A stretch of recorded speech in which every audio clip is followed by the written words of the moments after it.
Removal of supreme court जजेस। अब supreme court के जजेस का जो रिमूवल है, उनकी अपॉइंटमेंट है, उनकी ओथ है, उनकी क्वालिफिकेशन है और सब कुछ है आर्टिकल 124 में मेंशन है। अब रिमूवल का जो प्रोसेस है वो 124 के 4th क्लॉज में मेंशन है। रिमूवल रेजिग्नेशन से भी हो जाती है। तो जो एक सुप्रीम कोर्ट का जज है वो रिज़ाइन अपनी जो रेजिग्नेशन लेटर है वो प्रेसिडेंट को देता है, क्योंकि अपॉइंटमेंट भी प्रेसिडेंट करता है सुप्रीम कोर्ट के जजेस की, तो ये लोग रिज़ाइन भी प्रेसिडेंट को करते हैं।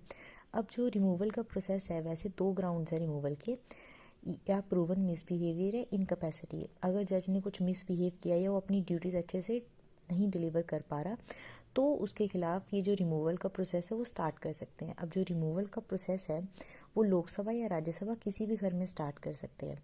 अगर ये प्रोसेस लोकसभा में स्टार्ट हो रहा है, इनिशिएट हो रहा है, इस मोशन को इनिशिएट करने के लिए लोकसभा के टोटल 100 मेंबर्स साइन करके स्पीकर को दे दें लोकसभा के। अगर ये राज्यसभा में स्टार्ट हो रहा है तो राज्यसभा के 50 मेंबर्स इस मोशन पर साइन करके चेयरमैन को दे दें राज्यसभा के। अब स्पीकर और चेयरमैन के पास ये पावर है, इस मोशन को या तो वो एक्सेप्ट कर सकते हैं या रिजेक्ट कर सकते हैं। इन केस अगर उन्होंने इस मोशन को एडमिट कर लिया है तो स्पीकर या चेयरमैन क्या करेंगे, 3 मेंबर्स की एक कमेटी बनाएंगे जिसको कहते हैं जजेस इंक्वायरी कमेटी।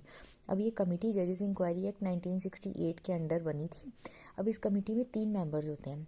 इन मेंबर्स में चीफ जस्टिस ऑफ इंडिया होते हैं, या कोई भी सुप्रीम कोर्ट का जज, या चीफ जस्टिस हाई कोर्ट के, या कोई भी ऐसा पर्सन जो स्पीकर और चेयरमैन की आइज़ में ऐसा पर्सन है जिसको लॉ की अच्छी नॉलेज है। अब ये 3 मेंबर की कमेटी क्या करती है, जितने भी चार्जेस एलिगेशंस लगी हैं जज पे उनकी इन्वेस्टिगेशन करती है। अगर जज गिल्टी पाया जाता है, आरोपी पाया जाता है, तो इस मोशन को अब कंसिडर करेंगे। मतलब ये मोशन अब दोनों हाउसेज इस पर वोट करेंगे। सबसे पहले ये जो रिमूवल का मोशन है लोकसभा या राज्यसभा किसी में भी जाएगा तो दोनों घरों को सेपरेटली इसको पास करना है स्पेशल मेजॉरिटी से।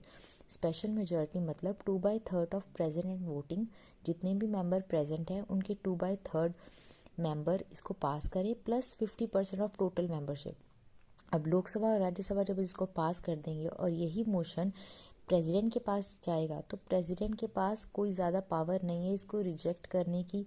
बस प्रेसिडेंट को उस पर साइन करना है, और प्रेसिडेंट के ऑर्डर के बाद, साइन के बाद, जो सुप्रीम कोर्ट का जज है ही स्टैंड्स रिमूव्ड।